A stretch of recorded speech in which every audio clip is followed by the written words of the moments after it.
그 김밥 드시면 안 돼요. 쾅, 김밥집 문이 열리더니 등에 아기를 업은 여자가 뛰쳐나왔어요. 찰싹! 여자의 손이 어르신의 손목을 후려쳤어요.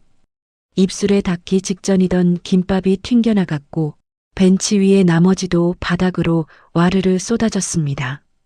이 양반이 왜 이래? 어르신이 벌떡 일어섰어요. 하지만 여자는 한 발도 물러서지 않았습니다. 이건 제 김밥이 아니에요. 보세요. 깻잎이 없잖아요. 단무지도 노란색이고 우리 집은 노란 단무지 절대 안 써요. 누가 바꿔치기 한 거라고요. 그 김밥이 바뀐 거라는 걸 알아챈 건 이 여자 한 명뿐이었습니다.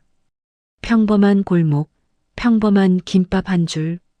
그런데 왜 누군가는 이 노인의 김밥을 바꿔치기 한 걸까요?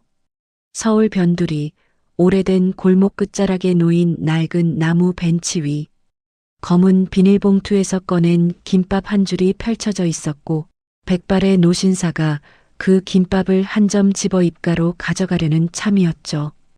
바로 그 순간이었습니다. 쾅 하고 바로 옆 김밥집 문이 벌컥 열렸어요. 어르신, 앞치마를 두른 젊은 여자가 가게 안에서 뛰쳐나왔습니다. 등에 업힌 아기띠 속 아이가 엄마의 갑작스러운 움직임에 화들짝 놀랐지만 여자는 아랑곳하지 않고 어르신을 향해 두 팔을 뻗었어요. 드시면 안 돼요. 여자의 손이 어르신의 손목을 잇는 힘껏 쳐냈습니다. 김밥 한 점이 허공으로 튕겨 올랐다가 바닥 위로 떨어졌고 나머지 김밥도 벤치에서 굴러 바닥에 나뒹굴었죠. 조용하던 골목에 그 소리가 유난히 크게 울렸습니다. 한 박자 정적이 흘렀습니다. 그리고 터져나온 건 노인의 분노였어요. 이 양반이 지금 뭐 하는 거야? 성한 김밥을 왜 버리게 만들어? 강만수 회장이 벌떡 일어서며 소리를 질렀습니다. 얼굴에 핏줄이 섰고 평소의 온화한 인상은 온데간데 없이 사라져 있었어요. 그런데 여자는 물러서지 않았어요. 어르신, 제발 뱉으세요. 혹시 조금이라도 드셨으면 지금 당장 뱉어내셔야 해요. 서지수, 이 골목 끝 허름한 김밥집을 운영하는 28살 미혼모였습니다. 등에 업힌 아이별이가 엄마의 격한 움직임에 놀라 울음을 터뜨렸지만 지수는 아기를 달랠 겨를도 없이 어르신의 입가만 살피고 있었어요. 그때 골목 모퉁이에 세워져 있던 검은 승용차의 문이 열렸습니다. 검은 정장 차림의 남자 2명이 빠르게 다가왔어요. 강 회장의 경호원들이었습니다. 골목밖 차 안에서 조용히 대기하다가 낯선 여자가 회장의 손을 치는 광경을 보고 곧장 뛰어온 거였죠. 한 명이 지수의 팔을 잡았고 다른 한 명이 회장 앞을 가로막으며 지수를 밀어냈습니다. 이거 나요. 놓으라고요. 지수가 몸부림을 쳤지만 경호원의 소나기는 꿈쩍도 하지 않았습니다. 회장님, 이 여자가 회장님 식사에 손을 댄 것 같습니다. 어떻게 할까요? 경호원이 보고하려는 순간 지수가 있는 힘을 다해 소리쳤어요. 아니에요. 제 말 좀 들어보세요. 지수는 팔이 잡힌 채로도 고개를 돌려 바닥에 나뒹구는 김밥을 가리켰습니다. 터져나온 김밥의 단면이 오후 햇살 아래 고스란히 드러나 있었죠. 저거 보세요. 저건 제가 싼 김밥이 아니에요. 단무지 색깔을 보세요. 노란색이잖아요. 우리 집은 노란 단무지 절대 안 써요. 우리 별이 때문에 색소 든 건 아이 가게에 들이지도 않는다고요. 하얀 백단무지만 쓴다고요. 지수의 목소리가 골목을 쩌렁쩌렁 울렸습니다. 강만수 회장의 표정이 미세하게 변했습니다. 분노로 가득 차 있던 눈이 바닥에 흩어진 김밥의 단면으로 향했어요. 노릇노릇한 노란 단무지가 밥알 사이로 선명하게 보였습니다. 그리고 코끝을 스치는, 아니 스쳐야 하는데 전혀 느껴지지 않는 어떤 향기의 부재를 감지했죠. 깻잎. 평소 이 김밥을 한 입 베어 물 때마다 입안 가득 번지던 그 향긋하고 풋풋한 깻잎 향이 이 김밥에서는 전혀 나지 않았습니다. 강 회장이 천천히 손을 들어 올렸어요. 놔줘. 낮고 무거운 한마디였습니다. 경호원들이 멈칫했지만 회장의 눈빛을 확인하고는 즉시 지수의 팔을 풀어주었어요. 지수는 풀려나자마자 무릎부터 꺾이며 바닥에 주저앉았고 등에서 울던 별이를 끌어안으며 온몸을 떨었습니다. 강만수 회장은 말없이 바닥에 김밥을 내려다보았습니다. 노란 단무지, 깻잎 향 없는 김, 손끝에 남아있는 봉투의 낯선 온도. 이건 지수가 싼 김밥이 아니었어요. 그렇다면 누가 왜 이 김밥을 바꿔치기 한 걸까?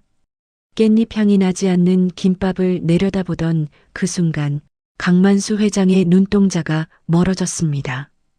바닥에 흩어진 김밥도 울고 있는 젊은 여자도 골목의 오후 햇살도 시야에서 천천히 사라지고 그 자리를 채운 건 40년이라는 시간 저편에 묻어둔 어떤 풍경이었어요. 40년 전 서울 변두리 산동네 20대의 강만수는 새벽 5시면 어김없이 눈을 떴습니다. 낮에는 공사판에서 시멘트 포대를 지고 해가 지면 포장마차 뒷정리를 하고 밤이 깊어서야 단칸방 문을 열었으니까요. 손바닥은 늘 갈라져 있었고 허리는 30도 되기 전에 삐걱거렸지만 그래도 집에 돌아오면 버틸 수 있었습니다. 방문을 열면 아내 순이가 있었으니까요. 아내는 만수보다 2살 아래였는데 웃을 때 참 예쁜 여자였어요. 쪽방 한 칸이 세상의 전부였던 그 시절, 순이는 남편이 들어오는 시간에 맞춰 꼭 무언가를 만들어 놓고 기다렸습니다. 된장찌개일 때도 있었고 감자를 삶아 놓을 때도 있었지만 만수가 유난히 좋아한 건 아내가 말아주는 멸치 땡초 김밥이었어요.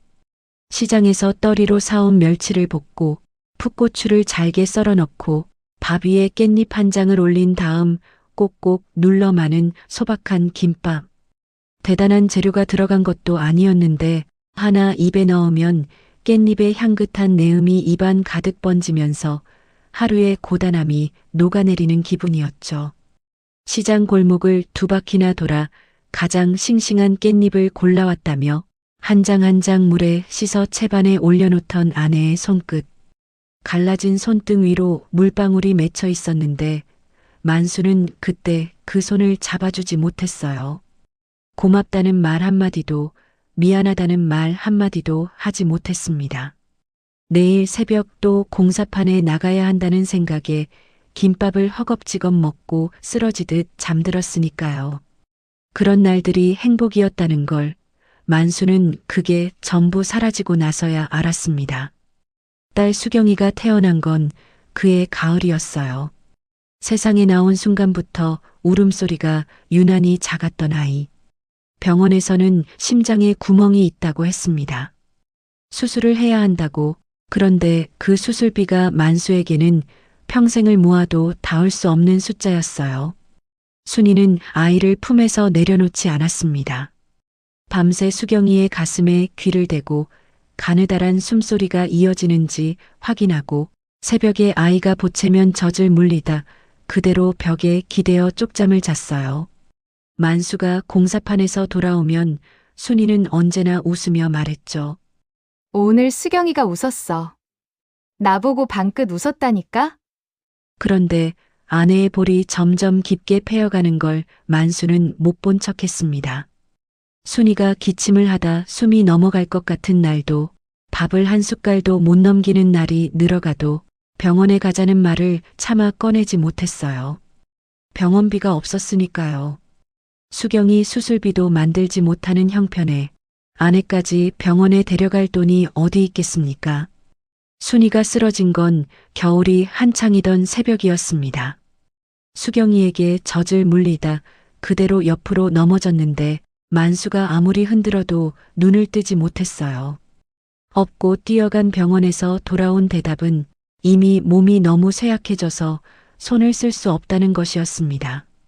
아이를 지키느라 자기 몸을 돌보지 않았던 시간이 너무 길었던 거예요.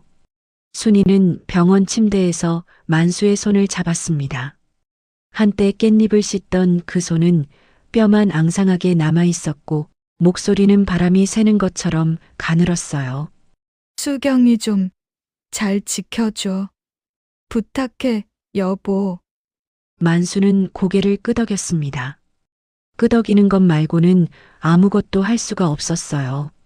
눈물이 뺨을 타고 흘러내렸고 아내의 손을 잡은 두 손은 걷잡을 수 없이 떨렸습니다. 순이는 그날 밤 젊은 나이로 세상을 떠났어요. 아내를 보낸 뒤 만수는 미친 사람처럼 일했습니다. 낮에 두 곳, 밤에 한 곳. 잠을 3시간으로 줄이고 밥 대신 물로 배를 채우며 수경이의 수술비를 모았어요. 그런데 돈이라는 건 참 잔인한 것이어서 아이의 병은 아비가 돈을 모을 때까지 기다려주지 않았습니다. 의사가 말한 수술 시기는 하루하루 지나가고 있었는데 통장의 숫자는 턱없이 모자랐어요. 수경이는 점점 작아져 갔습니다. 숨소리가 약해지고 젖병을 물 힘조차 없어지던 어느 새벽 만수의 품 안에서 아이가 조용히 눈을 감았어요. 순이를 닮은 반달 같은 눈이 천천히 내려앉는 걸 만수는 아무것도 하지 못한 채 그저 안고 있을 수밖에 없었습니다. 아이를 보내고 난 빈 방에 혼자 앉아 만수는 한참을 움직이지 못했어요. 울지 못했습니다. 눈물로는 갚을 수 없는 빚이 가슴에 쌓였을 뿐이었으니까요. 그렇게 만수는 맨주먹으로 건설 현장을 돌며 한 푼 두 푼 모은 돈으로 작은 하도급 업체를 시작했고 그것이 태양건설이라는 대기업으로 성장했어요. 세상은 그를 자수성가한 입지전적 인물이라 불렀지만 강만수 회장의 가슴 한가운데에는 40년 전 그 겨울밤이 고스란히 얼어붙어 있었습니다. 아내의 앙상한 손, 딸의 내려앉던 눈, 그리고 다시는 맡을 수 없을 거라 생각했던 멸치땡 초김밥 안에 향긋한 깻잎 향. 그런 강만수 회장이 서지수를 처음 본 건 석 달 전이었습니다. 옛 추억이 남아있는 이 골목을 오랜만에 찾았다가 허름한 김밥집 앞에서 등에 아기를 업고 김밥을 말고 있는 젊은 여자를 보았어요. 아기가 보채면 등을 토닥이고 잠이 들면 조심스럽게 다시 김발 위에 밥을 펴는 그 작은 뒷모습. 아기를 업고 발을 동동 구르며 김밥을 말던 그 모습에 만수의 발이 멈췄어요. 40년 전 아픈 수경이를 안고 젖을 물리면서도 남편이 올 시간에 맞춰 김밥을 말던 순이의 모습이 저 여자에게 겹쳐 보였으니까요. 병원비가 없어 아이를 지키지 못했던 그 무력했던 자기 자신의 모습도요. 여기 멸치 땡초 김밥 하나 줘요. 그날 처음 주문한 김밥을 벤치에 앉아 입에 넣었을 때 만수의 눈에 눈물이 고였습니다. 밥과 김 사이로 번지는 향긋하고 풋풋한 내음. 깻잎이었어요. 40년 만에 다시 맞는 그 향에 목구멍 안쪽이 뜨겁게 조여왔습니다. 땡초와 멸치를 넣고 깻잎 한 장을 꼭 같이 말아주던 아내가 떠올라 목이 메어 김밥 한 줄을 다 먹지 못하고 돌아섰습니다. 그날 이후로 만수는 한 달에 한두 번 이 골목을 찾았어요. 그건 단순한 식사가 아니었어요. 김밥 한 줄에 깻잎 한 장에 실려오는 40년 전의 온기, 지키지 못한 사람들에게 건네지 못한 말들, 평생을 억눌러 온 그리움이 목 안쪽에서 풀려나오는 시간이었습니다. 지수는 그런 어르신의 사정을 전혀 몰랐어요. 그저 한 달에 한두 번 찾아오는 단골 할아버지가 김밥을 드시면서 유난히 천천히 씹고 유난히 오래 앉아 계시는구나 하고 생각했을 뿐이죠. 한 번은 어르신의 눈가가 젖어 있는 걸 본 적이 있었는데 괜히 여쭤보는 게 실례일 것 같아 그냥 보리차를 한 잔 더 갖다 드렸을 뿐이었습니다. 그 보리차를 받아든 강만수 회장이 고개를 돌려 아기띠 속에서 잠든 별이를 바라보았어요. 작고 여린 숨소리가 가게 안을 채우고 있었고 지수가 틈틈이 아이의 이마에 손등을 대보는 모습이 눈에 들어왔죠. 만수는 그 풍경을 한참 동안 소리 없이 바라보다가 김밥 마지막 한 점을 입에 넣고 자리에서 일어났습니다. 아무 말도 하지 않았어요. 그저 평소보다 조금 더 구부정한 등을 보이며 골목을 빠져나갔을 뿐이었죠. 이것이 바로 강만수 회장이 아무도 모르게 지켜온 비밀스러운 시간의 전부였습니다. 김밥 한 줄에 기대어 40년의 회한을 삼키던 세상 누구에게도 보여준 적 없는 그 사람의 가장 무른 자리였습니다. 강만수 회장이 아무도 모르게 골목을 찾는 동안 그 사실을 주시하고 있던 사람이 있었습니다. 태양건설 부사장 강동민. 강 회장의 친형 아들이자 그룹 내에서 후계자로 점찍혀 있던 42살의 남자였어요. 말끔한 양복의 부드러운 미소, 임원회의에서는 늘 삼촌을 향해 고개를 조아리며 충직한 조카를 연기했죠. 바깥에서 보기엔 더할 나위 없이 완벽한 2인자였습니다. 그런데 그 말끔한 양복 안쪽에는 썩어가는 것들이 빼곡히 들어차 있었어요. 시작은 비자금이었습니다. 태양건설의 하도급 계약을 조작해 빼돌린 돈이 수십억. 처음에는 사업 확장을 위한 종잣돈이라고 스스로를 합리화했지만 그 돈이 향한 곳은 사업이 아니었어요. 강남의 고급 도박장, 마카오의 VIP룸, 그리고 갚을 길 없는 사채업자들의 장부. 비자금은 눈 녹듯 사라졌고 남은 건 이자가 이자를 물고 불어나는 빚의 덩어리뿐이었습니다. 동민은 알고 있었어요. 삼촌이 이 사실을 알게 되는 순간 자신에게 남는 건 아무것도 없다는 걸. 부사장 자리는 물론이고 후계 구도에서 완전히 밀려나겠죠. 그런데 문제는 그것만이 아니었습니다. 최근 강만수 회장이 고문 변호사를 불러 유 원장을 수정하겠다는 이야기가 흘러나온 거였어요. 유 원장, 태양건설 지분의 대부분이 걸린 그룹의 미래가 달린 문서. 지금까지는 유일한 혈육인 동민에게 경영권이 넘어가는 구조였지만 회장이 마음을 바꾸면 모든 게 물거품이 되는 겁니다. 횡령이 드러나기 전에, 유 원장이 바뀌기 전에 무언가 손을 써야 했어요. 그래서 강동민은 결심했습니다. 삼촌을 사고사로 위장해 제거하겠다고. 피가 섞인 삼촌의 목숨을 돈과 맞바꾸는 결정 앞에서 동민의 손끝 하나 떨리지 않았어요. 오히려 그의 머릿속에서는 이미 차분한 계산이 돌아가고 있었습니다. 어떻게 하면 의심을 사지 않을까? 어떻게 하면 흔적 없이 끝낼 수 있을까? 그가 가장 먼저 파고든 건 삼촌의 루틴이었습니다. 회장님이 한 달에 한두 번 꼭 어디를 다녀오시더라고요. 정보를 가져온 건 동민의 비서 한 팀장이었어요. 강 회장의 수행 기사에게 슬쩍 술자리를 만들어 빼낸 이야기였죠. 서울 변두리 오래된 골목, 허름한 김밥집. 회장이 벤치에 앉아 김밥을 먹고 온다는 것까지 알아냈습니다. 경호원들이 바로 옆에 붙지 않는 유일한 시간. 사람 눈이 거의 없는 한적한 골목. 그리고 매번 같은 가게에서 같은 메뉴를 시켜 먹는 규칙적인 패턴. 암살을 실행하기에 이보다 완벽한 조건은 없었습니다. 동민은 사람을 고용했어요. 뒷세계에서 청소부라 불리는 전문가.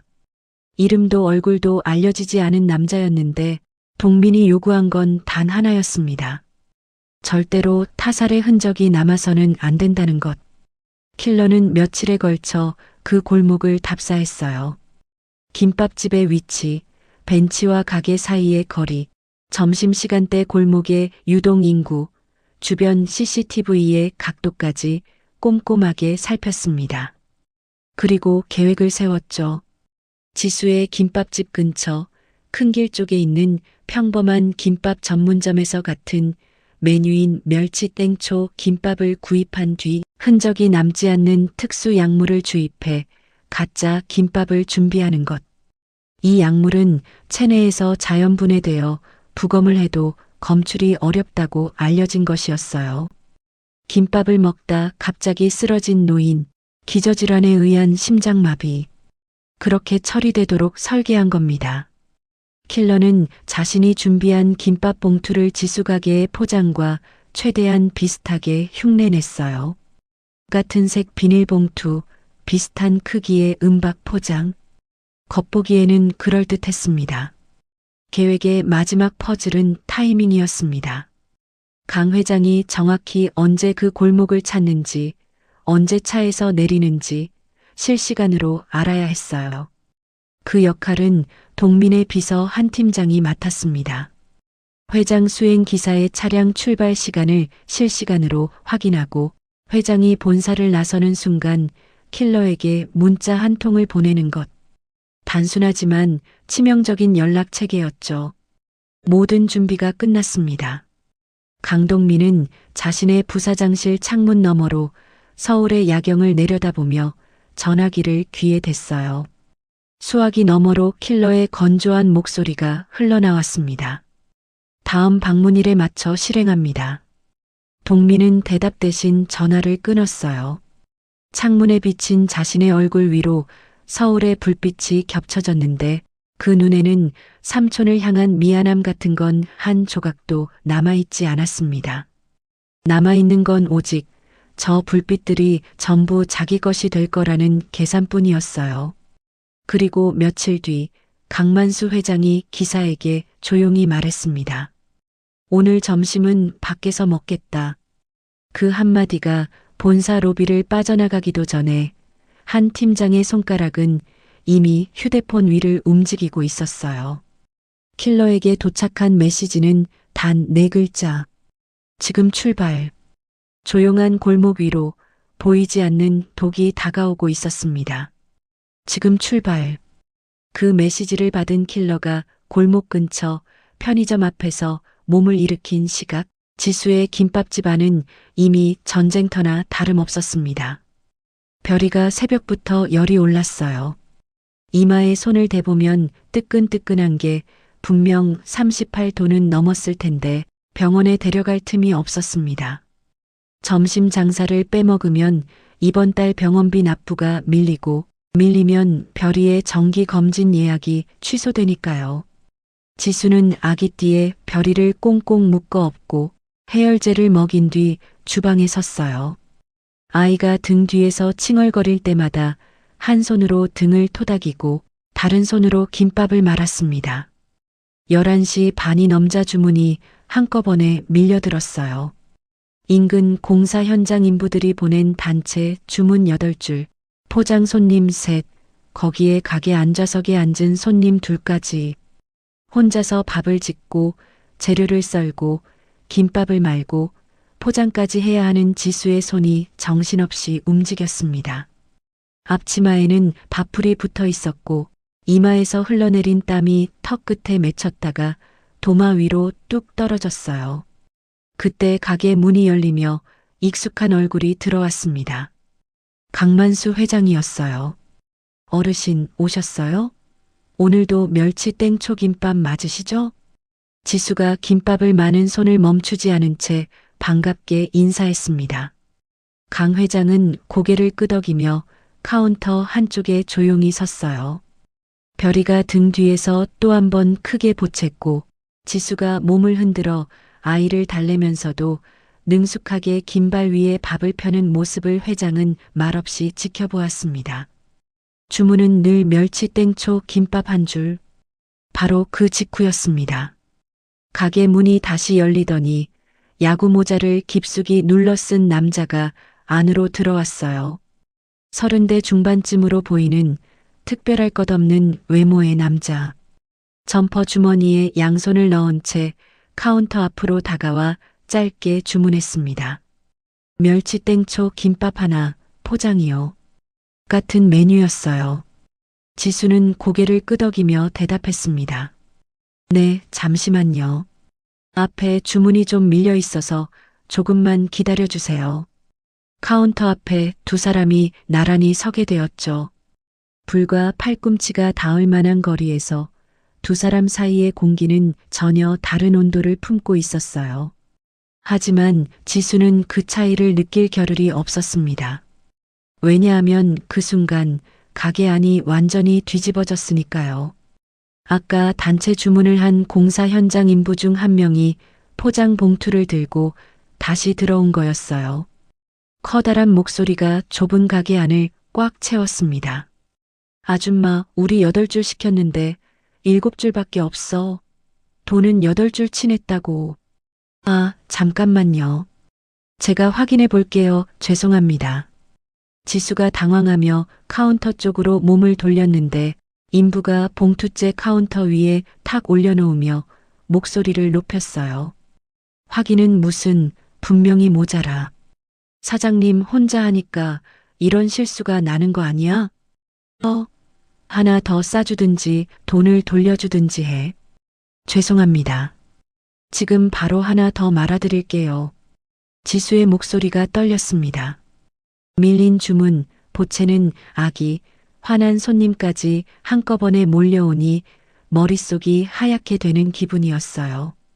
거기에 별이가 등 뒤에서 불을 켠 듯 울어대기 시작했습니다. 열이 더 오른 건지 울음소리가 아까보다 훨씬 거세졌고 가게 안좌석에 앉아있던 손님 하나가 인상을 찌푸리며 자리에서 일어났어요. 가게 안은 순식간에 아수라장이 되었습니다. 지수는 한 손으로 별이의 등을 토닥이고 다른 손으로 모자란 김밥 한 줄을 허겁지겁 말면서 카운터 위에 올려진 포장 봉투수를 세고 인부에게 연신 고개를 숙였어요. 킬러는 그 모든 풍경을 카운터 옆에 서서 조용히 지켜보고 있었어요. 그의 점퍼 안쪽 왼편 가슴 주머니에는 이미 준비된 것이 들어 있었습니다. 검은 비닐봉투에 담긴 큰 길 쪽 김밥집에서 산 멸치 땡초 김밥. 겉으로는 지수의 포장과 비슷해 보이지만 그 안에는 체내에서 분해되는 특수 약물이 주입되어 있었죠. 봉투를 쥔 손끝으로 느껴지는 온도는 지수가 방금 만든 김밥의 따스함과는 전혀 달랐어요. 미리 만들어둔 탓에 온기는 식은 지 오래였고 봉투 안의 은박 포장도 납작하게 눌려 있었습니다. 킬러의 눈이 바쁘게 움직였어요. 지수가 어르신의 김밥을 카운터에 올려놓을 타이밍, 그리고 여자의 시선이 완전히 다른 곳으로 향하는 그 찰나를 기다리고 있었던 겁니다. 별이의 울음은 멈출 줄 몰랐고 인부는 여전히 카운터 앞에서 큰 소리를 내고 있었어요. 지수는 구슬땀을 흘리며 밀린 주문을 처리하느라 눈코 뜰 새가 없었죠. 혼란 속에서 킬러의 입꼬리가 아주 미세하게 올라갔습니다. 그가 기다리던 순간이 다가오고 있었어요. 카운터 안에서 다음 주문 김밥을 준비하려던 지수의 손이 도마 위에 올려놓은 채 멈추었습니다. 방금 어르신께 봉투를 건네드리는 순간 분명 이상한 게 있었습니다. 지수의 김밥은 막 말아서 포장한 것이라 늘 봉투째 온기가 남아 있었거든요. 따뜻한 밥의 열기가 비닐을 타고 손바닥에 전해지는 그 익숙한 감촉을 지수는 하루에도 수십 번씩 느꼈습니다. 여름이든 겨울이든 갓산 김밥의 봉투는 항상 살짝 따뜻했어요. 그런데 아까 그 봉투는 미지근하기는커녕 서늘했습니다. 가게 안에서 갓 만든 김밥이 그렇게 빨리 식을 리가 없었어요. 그것만이 아니었어요. 지수는 김밥을 포장할 때 습관이 있었습니다. 은박지로 김밥을 감싼 뒤 봉투에 넣고 봉투 입구를 한번 접어서 사탕처럼 양쪽 끝을 비틀어 마감하는 거였어요. 그래서 지수네 김밥 포장은 입구가 둥글게 모여 꼭 사탕 모양이었습니다. 그런데 아까 어르신께 건넨 호일의 양 끝은 사탕 모양이 아니었어요. 납작하게 한번 접혀 있기만 했을 뿐 양쪽을 비튼 흔적이 없었습니다. 지수가 직접 싼 거라면 그럴 리가 없는데 이상하다. 분명히 이상하다. 가슴이 뛰기 시작했어요. 무언가 잘못됐다는 느낌이 발끝에서부터 올라오는데 그게 정확히 뭔지는 아직 머릿속에서 모양을 잡지 못하고 있었습니다. 지수 고개를 들었어요. 주방 쪽 작은 창문 너머로 골목이 보였습니다. 벤치에는 어르신이 앉아 계셨어요. 천천히 은박지를 여는 중이었죠. 그리고 지수의 시선이 골목 반대편으로 움직인 그 순간이었습니다. 전봇대 옆 쓰레기통 앞에 서 있는 사람이 보였어요. 야구 모자를 깊숙이 눌러 쓴 방금 가게에서 나간 그 남자. 남자의 손에는 검은 비닐봉투가 들려 있었고 그 봉투를 아무렇지 않게 쓰레기통에 밀어넣고 있었습니다. 지수의 눈이 휘둥그레졌어요. 저건 우리 김밥이잖아. 방금 돈 내고 사간 김밥을 한 입도 안 먹고 버린다고? 왜? 대체 왜? 심장이 쿵 하고 내려앉았습니다.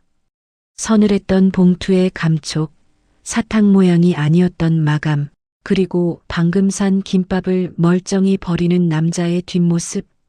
흩어져 있던 조각들이 하나의 그림으로 맞춰지는 순간 지수의 온몸에 소름이 돋았어요. 그렇다면 지금 어르신이 열고 있는 그 호일 안에 든 건 내가 만든 김밥이 아니라 지수의 얼굴이 새하얘졌습니다. 등에서 울고 있는 별이의 소리도 카운터 위에 쌓인 밀린 주문도 아까 실랑이를 벌인 손님도 전부 머릿속에서 사라졌어요. 지수의 눈에 보이는 건 단 하나, 벤치 위에서 김밥을 입으로 가져가려는 어르신의 손뿐이었습니다. 몸이 먼저 움직였어요. 지수는 주방을 뛰쳐나왔습니다. 등에 업힌 별이가 엄마의 격렬한 움직임에 놀라 더 크게 울었지만 지수는 멈출 수 없었습니다. 가게 문을 박차고 나가는 순간에도 머릿속에는 오직 한 가지 생각뿐이었어요. 그걸 드시면 안 돼. 무슨 일이 있어도 막아야 해. 벤치까지 서너 걸음. 어르신의 손가락이 김밥 한 점을 집어 올리고 있었습니다. 지수의 손이 뻗어 어르신의 손목을 쳐냈습니다. 찰싹 하는 소리와 함께 강만수 회장의 손가락 사이에 끼어 있던 김밥 한 점이 허공으로 튕겨 올라갔어요. 포장을 벗겨놓았던 나머지 김밥도 무릎 위에서 미끄러지며 벤치 아래 바닥으로 떨어졌습니다. 돌멩이 위에 부딪힌 김밥이 터지면서 밥알과 속 재료가 흩어졌고 조용하던 골목에 그 작은 소리가 놀라울 만큼 크게 울렸어요. 강만수 회장이 벌떡 일어섰습니다. 이 양반이 지금 뭐 하는 거야? 목소리에 분노가 가득했어요. 당연한 거였습니다. 매번 이 벤치에서 조용히 김밥을 먹으며 지난 시간을 삼키던 노인에게 갑자기 뛰어든 여자가 음식을 후려치고 울부짖는 이 상황은 기가 막힐 수밖에 없었으니까요. 그런데 지수는 뒤로 물러서기는커녕 어르신 앞에 더 가까이 다가들었어요. 숨이 턱까지 차올라 말이 제대로 나오지 않았지만 떨리는 목소리를 억지로 짜내어 외쳤습니다. 어르신, 혹시 조금이라도 드셨어요? 한 점이라도 입에 넣으셨으면 지금 당장 뱉어내셔야 해요. 뱉어내긴 뭘 뱉어내. 한 점도 못 먹었잖아. 아가씨가 다 쳐버렸으니. 강 회장의 호통에 지수는 오히려 안도의 한숨을 내쉬었습니다. 가슴을 짓누르던 공포가 한꺼풀 벗겨졌어요. 안 드셨다. 다행이다.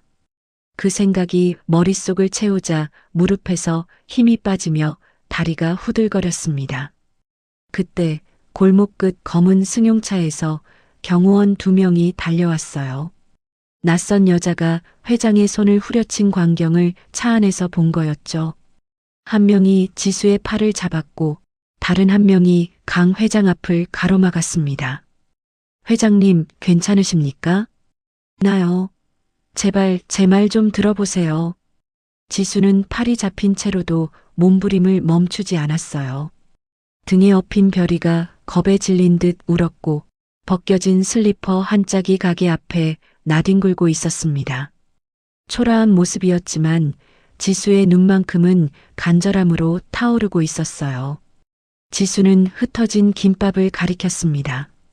어르신, 저기 바닥에 떨어진 김밥 좀 보세요. 강 회장은 여전히 화가 풀리지 않은 얼굴이었지만 지수가 가리키는 방향으로 시선을 내렸어요. 벤치 아래 흙바닥 위에 터져나온 김밥의 단면이 오후 햇살을 받아 선명하게 드러나 있었습니다. 지수가 경호원의 소나기를 벗어나려 안간힘을 쓰며 말을 이었어요. 어르신, 저 김밥 안에 깻잎이 없어요. 보이시죠? 깻잎이 한 장도 안 들어가 있어요. 저희 김밥 드셔보셔서 아시잖아요. 깻잎 꼭 넣는 거. 강만수 회장의 눈이 미세하게 흔들렸습니다. 지수의 말이 맞았어요. 석 달 동안 이 벤치에 앉아 먹었던 그 김밥에는 언제나 깻잎이 들어 있었습니다. 김을 펼치고 밥을 올리고 그 위에 싱싱한 깻잎 한 장을 깔고 나서 속 재료를 넣는 것이 지수의 방식이었으니까요. 한 입 베어 물면 가장 먼저 코끝을 스치는 그 향긋하고 풋풋한 내음. 40년 전 아내 순이의 손맛을 떠올리게 하던 바로 그 향. 그런데 바닥에 터져나온 김밥의 단면에는 깻잎의 초록빛이 어디에도 보이지 않았습니다. 그리고 이거 보세요, 어르신. 지수가 고개를 숙여 바닥에 흩어진 김밥 조각 하나를 턱짓으로 가리켰어요. 밥알 사이로 드러난 단무지의 색이 선명하게 보였습니다. 노란색이잖아요. 저 노란 단무지요. 우리 집은 저런 거 절대 안 써요. 우리 별이가 심장이 아파서 색소 든 건 가게에 들이지도 않는다고요. 하얀 백단무지만 쓴다고요. 어르신이 석 달을 드셨으면 아시잖아요. 우리 집 단무지가 항상 하였다는 거. 강만수 회장의 시선이 천천히 바닥으로 내려갔습니다. 터져나온 김밥의 단면, 깻잎 없는 밥과 김 사이에 노릇노릇한 노란 단무지가 박혀 있었어요. 그리고 깻잎 향. 40년 전 아내가 시장에서 한 묶음 골라와 한 장 한 장 물에 씻어 올려주던 그 향. 아내를 잃고 딸을 잃고 40년을 살아온 뒤에야 이 골목에서 다시 만난 그 향. 김밥을 한 입 베어 물 때마다 가슴이 뜨거워지던 이유, 누구에게도 말하지 못한 채 이 벤치에서 혼자 삼키던 그리움의 정체. 그 향이 이 김밥에서는 나지 않았습니다. 강만수 회장의 안색이 변했어요. 이건 단순한 실수나 착각이 아니라고. 이 김밥은 지수가 만든 게 아니라고. 그렇다면 누군가가 의도적으로 자신이 먹을 김밥을 바꿔치기 했다는 뜻이라고. 회장이 경호원을 향해 천천히 손을 들어 올렸습니다. 놔줘. 경호원들이 멈칫했지만 강 회장의 눈빛을 확인하곤 즉시 지수의 팔을 풀어주었습니다. 지수는 풀려나자마자 무릎부터 꺾이며 바닥에 주저앉았어요. 등에서 울던 별이를 끌어안으며 온몸을 떨었습니다. 공포와 안도와 긴장이 한꺼번에 쏟아져 나오는 것 같았어요. 별이의 뜨거운 이마가 지수의 가슴에 닿았고 엄마의 심장 소리를 들은 아이의 울음이 조금씩 잦아들었습니다. 강만수 회장은 바닥에 주저앉은 지수와 그 품에 안긴 아이를 한참 동안 내려다보았어요. 아픈 아이를 업고 뛰어와 자기 손을 후려치던 이 여자의 눈빛이 40년 전 어느 겨울밤의 기억과 겹쳐졌습니다. 수경이에게 젖을 물리다 쓰러지면서도 아이를 놓지 않았던 순이의 눈빛. 내 목숨보다 이 아이가 먼저라고 온몸으로 외치던 그 눈빛이 지금 흙먼지 묻은 얼굴 위에서 똑같이 빛나고 있었어요. 회장의 입술이 미세하게 떨렸습니다. 그리고 다시 한번 바닥에 흩어진 김밥을 내려다보았어요. 깻잎 없는 김밥, 노란 단무지, 식어버린 봉투의 온도. 누군가 자신을 죽이려 했다는 사실보다 이 젊은 여자가 그걸 알아채고 목숨 걸듯 뛰어와 막아주었다는 사실이 강만수 회장의 가슴을 더 깊이 흔들고 있었습니다. 강만수 회장이 고개를 들었습니다. 방금 전까지 바닥에 흩어진 김밥을 내려다보며 흔들리던 눈빛이 순식간에 달라졌어요. 감정의 물결이 가라앉고 그 아래에서 수십 년간 사업 전장을 누벼온 사람 특유의 판단력이 올라왔습니다. 강만수는 더 이상 추억에 젖은 노인이 아니었어요. 누군가가 자기 목숨을 노렸다는 사실을 정면으로 받아들인 태양건설의 회장이었습니다. 너희 둘. 경호원 2명이 즉시 자세를 바로잡았어요. 회장이 바닥에 흩어진 김밥을 가리키며 말했습니다. 이것 하나도 빠짐없이 수거해. 밥알 하나, 단무지 한 조각까지 전부 봉투에 담아서 보관하고, 그리고 이 김밥 당장 연구소로 보내서 성분 분석해. 검출 가능한 모든 항목 빠뜨리지 말고 전부 돌려. 경호원 1명이 즉시 차 트렁크에서 비닐장갑과 밀봉 봉투를 가져왔어요. 평소 회장의 안전을 위해 차량에 비치해 둔 비상용품이었죠. 흙바닥 위에 흩어진 김밥 조각을 하나하나 집어 봉투에 담는 동안 강 회장은 바닥에 주저앉아 떨고 있는 지수에게로 시선을 돌렸습니다. 지수는 별이를 가슴에 꼭 끌어안은 채 여전히 떨고 있었어요. 공포와 긴장이 한꺼번에 풀리면서 이가 딱딱 부딪히고 있었고 흙먼지가 묻은 맨발은 감각이 없는 듯 축 늘어져 있었습니다. 별이도 울다 지쳤는지 엄마 품에서 힘없이 낑낑거리고 있었는데 열이 오른 아이의 볼이 붉게 달아올라 있었어요. 강 회장이 천천히 지수 앞으로 다가왔습니다. 아가씨, 낮지만 따뜻한 목소리였어요.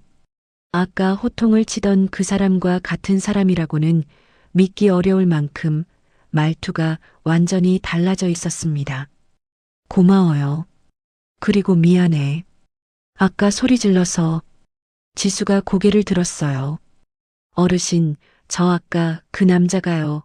가게에서 나가자마자 김밥을 쓰레기통에 버렸어요. 전봇대 옆에 있는 쓰레기통이요. 돈 내고 산 김밥을 한 입도 안 먹고 버렸단 말이에요. 그리고 제가 어르신한테 드린 봉투가 서늘했어요. 제가 방금 싼 건데 그럴 리가 없잖아요. 말이 쏟아져 나왔어요. 떨리는 목소리였지만 하나도 빠뜨리지 않으려는 듯 지수는 숨도 제대로 쉬지 않고 자기가 느낀 위화감을 전부 쏟아냈습니다. 봉투의 온도, 사탕 모양이 아니었던 마감, 그리고 창문 너머로 본 남자의 행동까지. 강 회장이 지수의 말을 끝까지 듣고 나서 경호원에게 고개를 돌렸어요. 저쪽 전봇대 옆 쓰레기통 뒤져봐. 김밥 있는지 찾아보고 그것도 밀봉해서 가져와. 경호원이 뛰어갔습니다. 잠시 뒤 쓰레기통 속에서 검은 비닐봉투 하나를 꺼내 들고 돌아왔어요. 봉투를 열자 안에는 김밥 한 줄이 고스란히 들어 있었습니다. 은박지에 쌓여 있었고 입구는 사탕처럼 양쪽이 비틀어져 있었어요. 지수만의 포장 방식 그대로였죠. 강 회장이 2 봉투를 나란히 놓고 바라보았습니다. 바닥에서 수거한 가짜 김밥의 잔해와 쓰레기통에서 건진 진짜 지수의 김밥. 회장이 진짜 김밥의 은박지를 조심스럽게 열었어요. 벌어진 틈 사이로 밥알 위에 올려진 싱싱한 깻잎이 보였고 그 옆에 나란히 놓인 하얀 백단무지가 눈에 들어왔습니다. 은박지를 여는 것만으로도 풋풋한 깻잎 향이 코끝을 스쳤어요. 강 회장이 다시 가짜 김밥 쪽을 보았습니다. 깻잎 한 장 없는 밥, 노랗게 물든 공장 단무지, 한쪽에는 아기를 위해 색소 하나 허투루 쓰지 않는 엄마의 정성이 담겨 있었고 다른 한쪽에는 한 사람의 목숨을 빼앗으려는 아기가 숨어 있었어요. 같은 메뉴, 같은 이름의 김밥이었지만 그 안에 담긴 것은 하늘과 땅 차이였습니다. 누군가 내 김밥을 바꿔치기 한 거야. 계획적으로. 경호원들의 얼굴이 굳어졌습니다. 회장의 일상을 파악하고 방문 시간에 맞춰 킬러를 보내고 가게 안의 혼란을 틈타 김밥을 바꿔치기 할 수 있는 사람. 그건 외부인이 할 수 있는 일이 아니었어요. 회장의 동선을 실시간으로 알고 있는 내부 인간이 개입하지 않고서는 불가능한 일이었습니다. 그 사실을 회장도 경호원들도 이미 감지하고 있었지만 지금 이 자리에서 입 밖에 꺼낼 사람은 아무도 없었어요. 아가씨, 일어나요. 이 아이열이 많이 높은 것 같은데 이러고 있을 때가 아니야. 강 회장이 경호원에게 고개를 끄덕이자 경호원 한 명이 다가와 조심스럽게 지수의 팔을 부축했어요. 지수가 비틀거리며 일어서자 회장은 골목 끝에 세워진 자신의 차를 가리켰습니다. 아이 데리고 차에 타요. 병원부터 가야지. 어르신, 저는 괜찮아요. 가게도 봐야 하고 아직 주문도 남았어요. 지수가 고개를 저었지만 강 회장이 조용히 말을 끊었어요. 지금 가게보다 더 중요한 게 이 아이잖아. 아가씨가 방금 내 목숨을 살렸어. 그러니 이제 아픈 아이 내가 데려가서 치료해주고 싶네. 더 이상 거절할 수 없는 눈빛이었습니다. 위험도 아니고 명령도 아닌 진심에서 우러나오는 간곡함이 담겨 있었어요. 지수는 입술을 깨물다가 결국 고개를 끄덕였고 별이를 꼭 안은 채 검은 승용차에 올랐습니다. 차 안은 지수가 한 번도 경험해보지 못한 세계였어요. 가죽 시트에서 나는 낯선 냄새, 발밑에 부드러운 카펫, 지수는 별이를 감싸 안으며 조심스럽게 시트 구석에 몸을 웅크렸어요.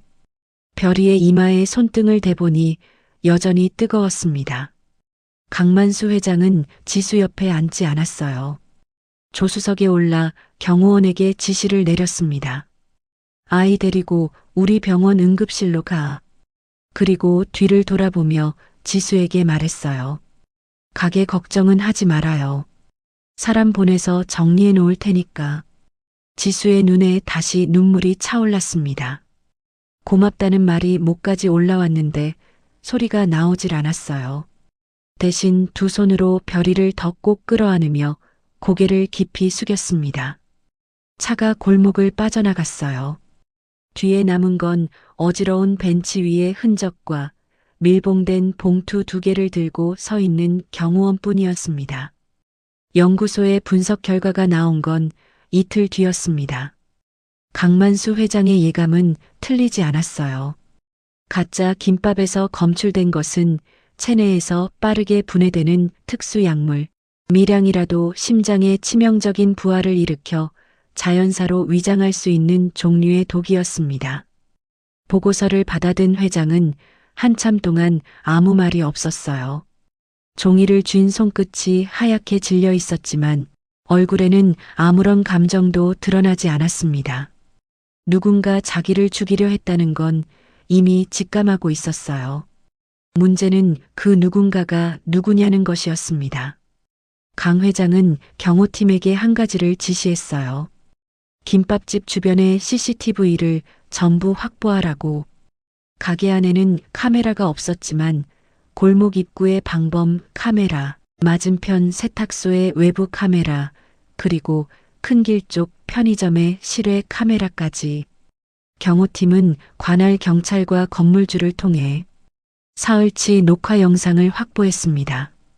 화면 속에서 야구 모자, 남자의 동선이 하나씩 드러나기 시작했어요. 사건 당일 오전 11시경 남자가 골목 입구에 나타났습니다. 야구 모자를 깊이 눌러 쓰고 양손을 주머니에 넣은 채 천천히 골목 안쪽으로 걸어 들어가는 모습. 그리고 김밥집에서 나온 뒤 전봇대 쓰레기통에 봉투를 버리고 빠르게 큰 길 쪽으로 빠져나가는 장면까지. 경호팀은 남자의 걸음걸이와 체형을 분석했지만 모자와 마스크에 가려 얼굴 식별은 불가능했어요. 그런데 결정적인 장면이 하나 잡혔습니다. 큰 길 쪽 편의점의 실외 카메라였어요. 남자가 골목을 빠져나와 편의점 앞을 지나가는 순간 주머니에서 휴대폰을 꺼내 어딘가에 전화를 거는 모습이 찍혀 있었습니다. 통화 시간은 불과 10여 초. 짧지만 급했어요. 고개를 숙이고 빠른 걸음으로 걸으면서 무언가를 보고하듯 말하는 입모양이 카메라에 선명하게 잡혔거든요. 도주 직전에 누군가에게 상황을 보고한 겁니다. 경호팀장이 회장에게 보고했어요. 회장님, 이 남자가 통화한 시각이 오전 11시 42분입니다. 통신사에 이 구간의 기지국 기록을 조회하면 수신자를 특정할 수 있습니다. 강 회장이 고개를 끄덕였어요. 경호팀이 움직였고 기지국 기록과 대조한 통화 기록이 올라오는 데는 하루가 더 걸렸습니다. 그리고 그 결과지를 펼쳐든 경호팀장의 얼굴이 굳어졌어요. 킬러가 전화를 건 번호. 그 번호의 주인은 태양건설 내부 사람이었습니다. 강동민 부사장의 수행비서, 한정태 팀장. 회장의 일정을 간접적으로 파악할 수 있는 위치에 있으면서 동시에 부사장의 모든 사적 업무를 처리하는 사람이었어요. 경호팀장이 보고서를 회장 앞에 내려놓으며 말했습니다. 회장님, 수신자가 한정태 팀장입니다. 강동민 부사장의 비서요. 강만수 회장은 보고서 위에 찍힌 이름을 한참 동안 내려다보았어요. 눈 하나 깜빡이지 않았습니다. 보고서를 들고 있던 손이 아주 미세하게 떨렸지만 목소리는 흔들리지 않았어요. 한 팀장 혼자 할 수 있는 일이 아니야. 그 한마디에 모든 것이 담겨 있었습니다. 비서가 독단적으로 킬러를 고용하고 회장의 동선을 추적하고 암살을 지시할 이유가 없었으니까요. 비서 뒤에는 그에게 명령을 내릴 수 있는 사람이 있다는 뜻이었고 태양건설 안에서 그런 위치에 있으면서 동시에 회장의 죽음으로 가장 큰 이득을 보는 사람은 단 한 명이었습니다. 강 회장은 바로 움직였어요. 다음 날 아침 회장은 예고 없이 태양건설 본사에 나타났습니다. 경호원 2명을 대동한 채 곧장 부사장실이 있는 층으로 올라갔습니다. 엘리베이터 문이 열리고 복도를 지나는 동안 일찍 출근해 있던 직원 몇 명이 놀란 눈으로 고개를 숙였지만 회장은 누구에게도 눈길을 주지 않았어요. 부사장실 문이 잠겨 있었습니다. 강동민은 아직 출근 전이었어요. 열어.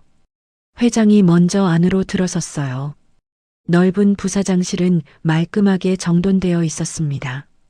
강 회장의 시선이 책상 위의 노트북으로 향했고 이어서 책상 서랍, 캐비닛, 그리고 벽면 금고를 차례로 훑었어요. 경호팀장이 회장의 눈짓을 받고 노트북을 열었습니다. 암호가 걸려 있었지만 회장이 오래전 비상용으로 확보해둔 관리자 접근 권한으로 잠금을 해제했어요. 파일이 열리기 시작했습니다. 첫 번째로 드러난 건 자금 흐름이었어요.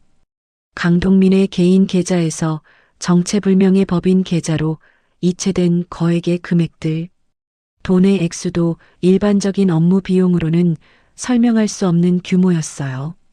두 번째는 노트북 안에 남아있던 문서 파일이었습니다.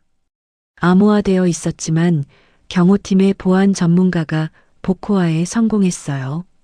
파일을 연 경호팀장의 안색이 하얗게 변했습니다. 파일 안에는 암살 시나리오가 담겨 있었어요. 회장의 골목 방문 루틴, 김밥집의 위치와 영업시간, 벤치의 정확한 좌표, 경호원의 대기 위치와 시야 사각지대, 독극물의 종류와 투약 방법, 그리고 사후 처리 시나리오까지.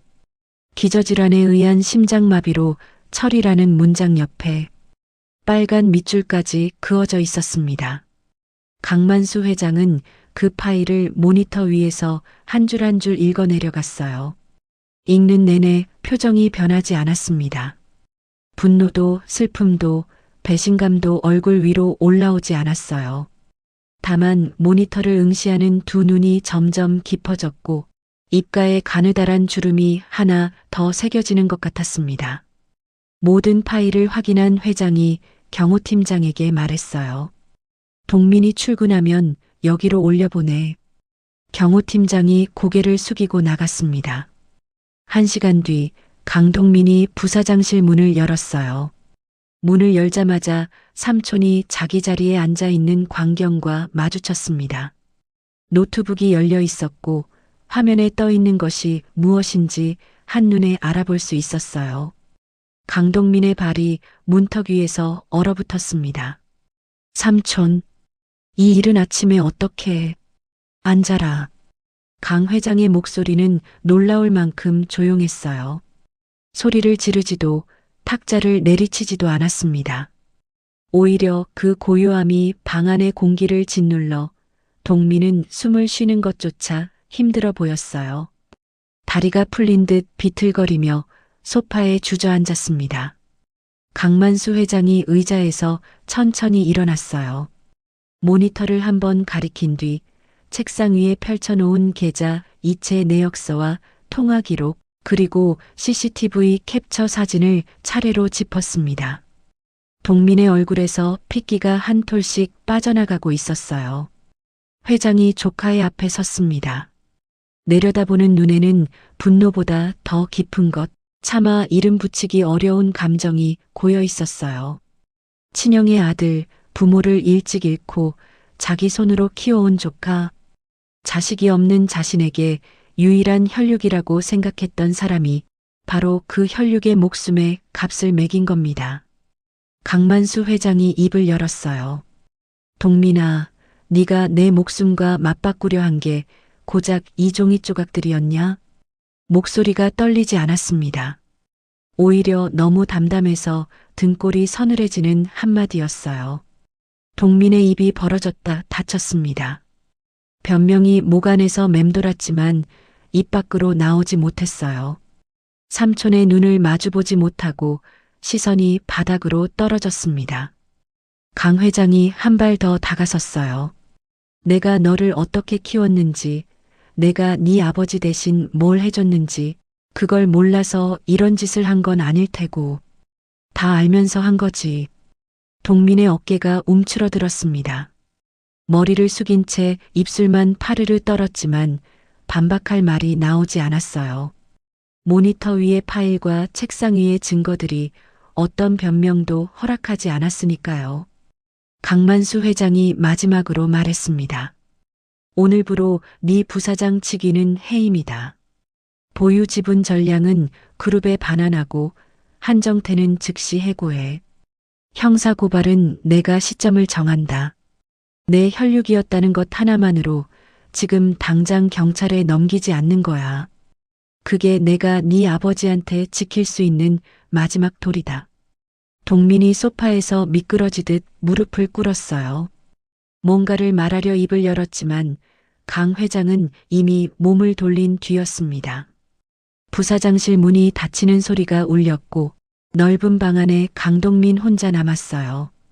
복도를 걸어 나오는 강만수 회장의 발걸음은 흔들리지 않았습니다. 하지만 엘리베이터 문이 닫히고 아무도 보지 않는 좁은 공간 안에서 회장은 벽에 등을 기대고 천천히 눈을 감았어요. 자식처럼 키운 조카가 자기 목숨을 노렸다는 사실을 온몸으로 받아낸 노인의 어깨가 엘리베이터가 1층에 닿을 때까지 미세하게 떨리고 있었습니다. 강동민을 몰아낸 그 다음 날 강만수 회장이 가장 먼저 한 일은 김밥집 사장 서지수에게 전화를 거는 것이었습니다. 별이 수술, 내가 맡을게요.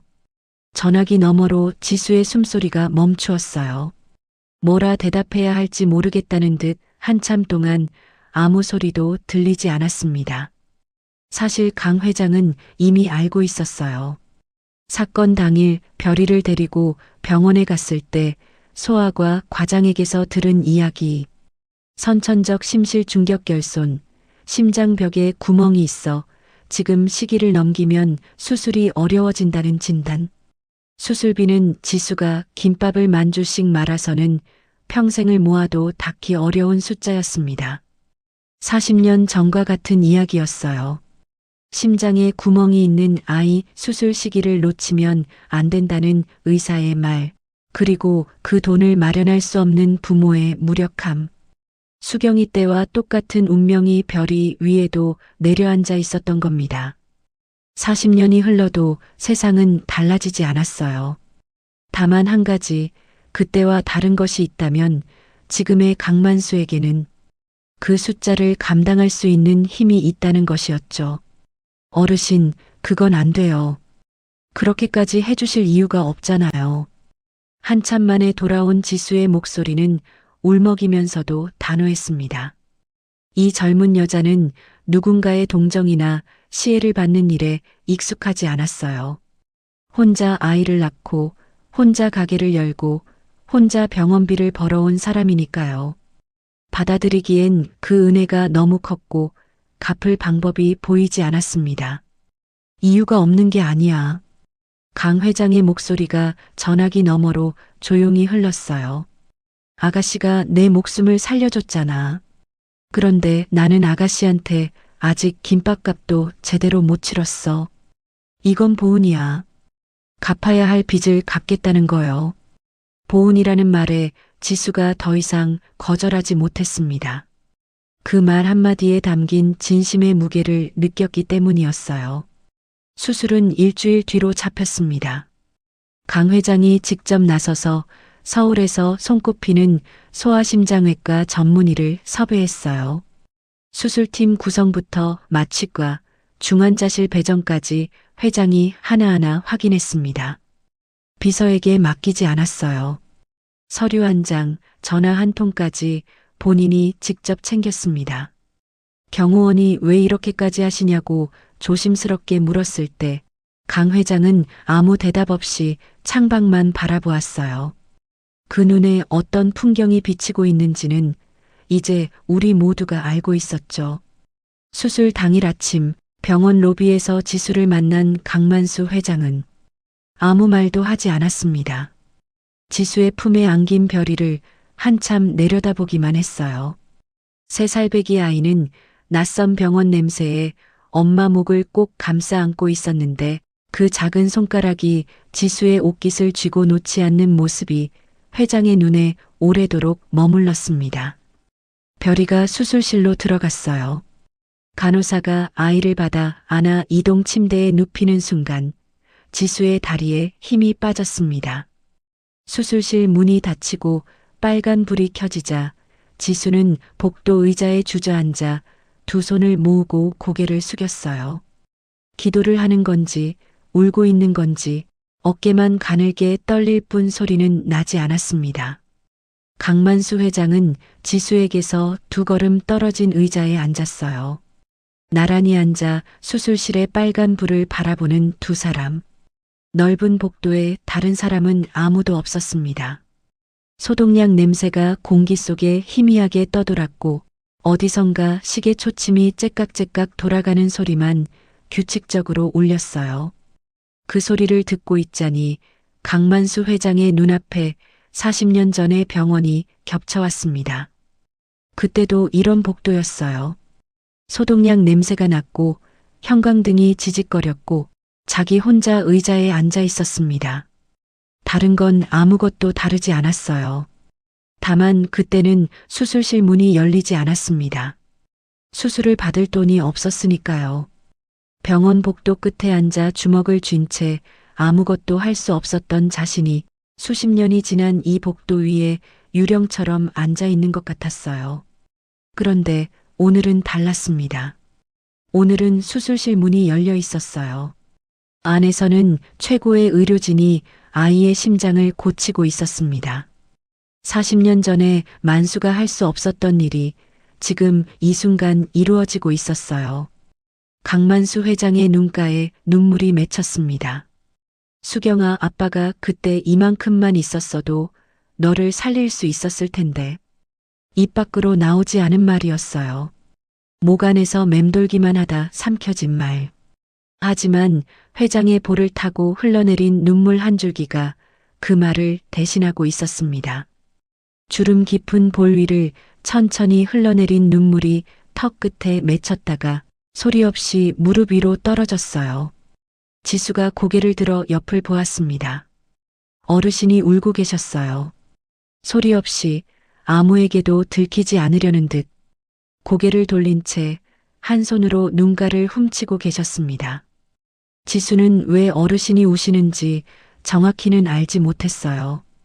다만 이 눈물이 오늘 처음 흐르는 것이 아니라는 걸, 아주 오래전부터 어딘가에 고여 있던 것이 이제야 터져 나온 거라는 걸 본능적으로 느꼈습니다. 지수는 아무 말도 하지 않았어요. 대신 조심스럽게 손을 뻗어 어르신의 손등 위에 자기 손을 올려놓았습니다.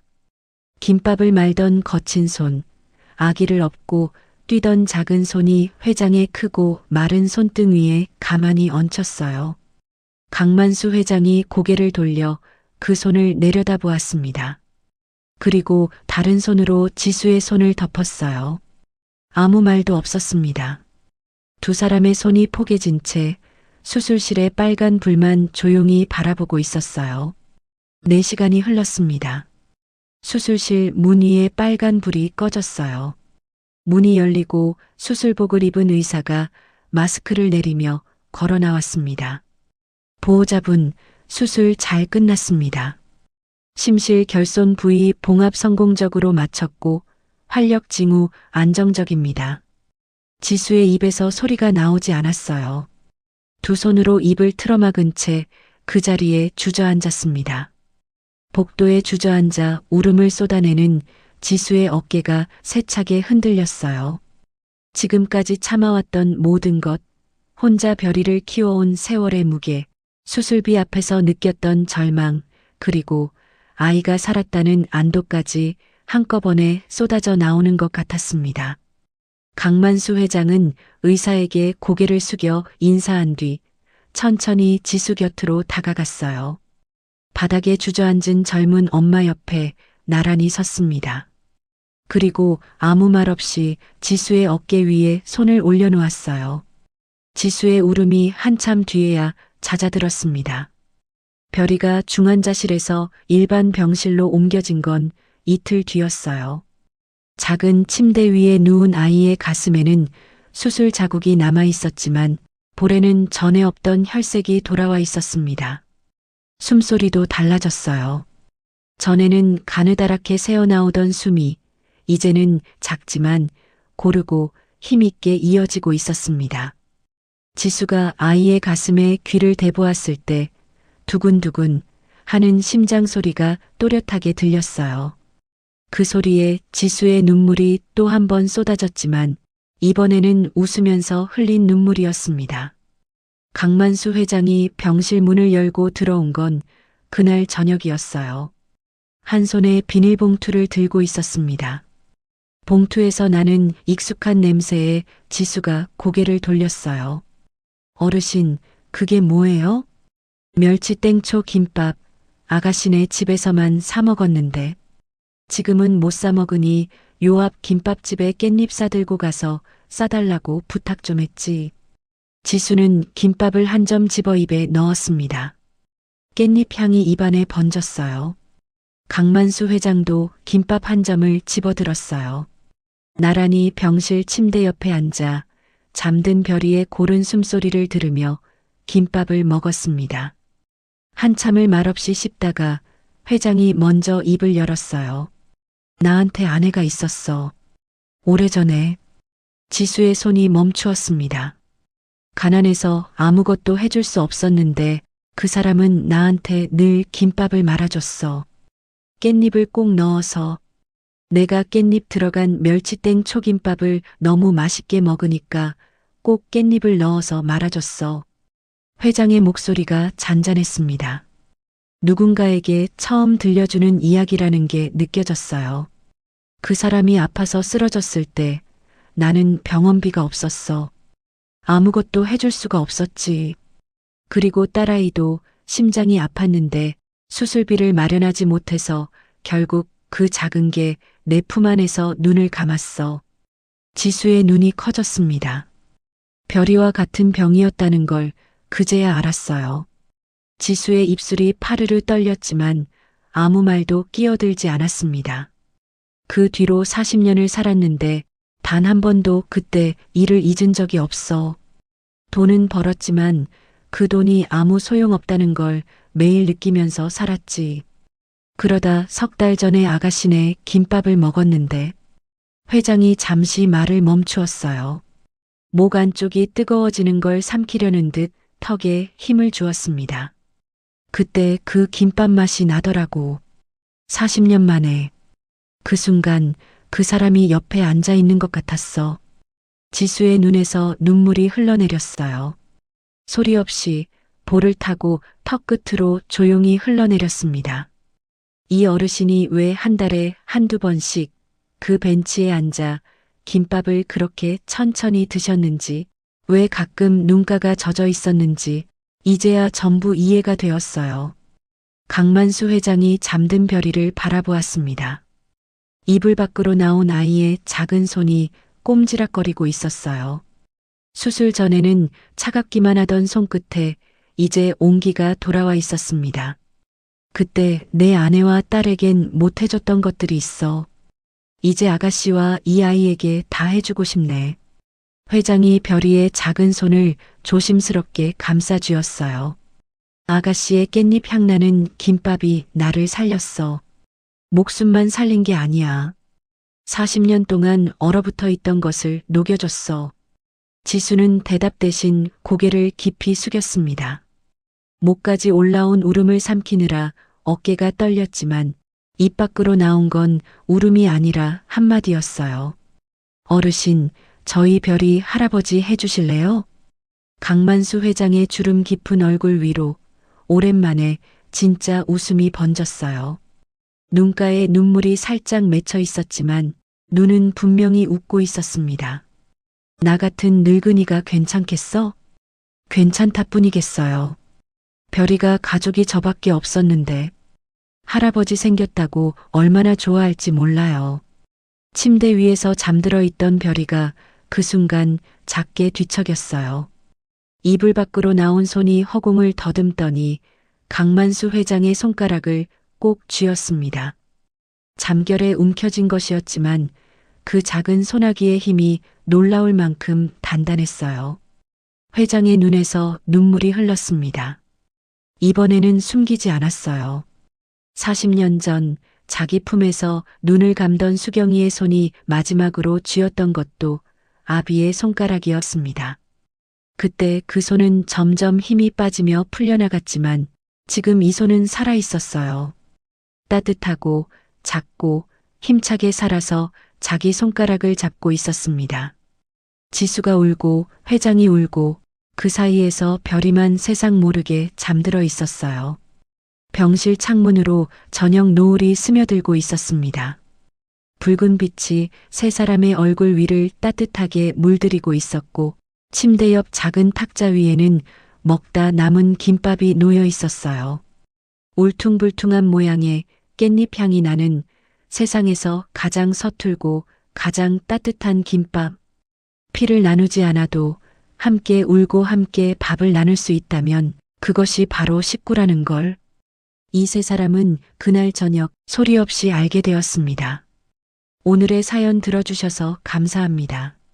주인공인 지수와 강만수 회장을 응원하신다면 댓글로 응원합니다를 남겨주세요. 봄날 인생을 찾아주신 여러분 모두 행복하고 건강하세요.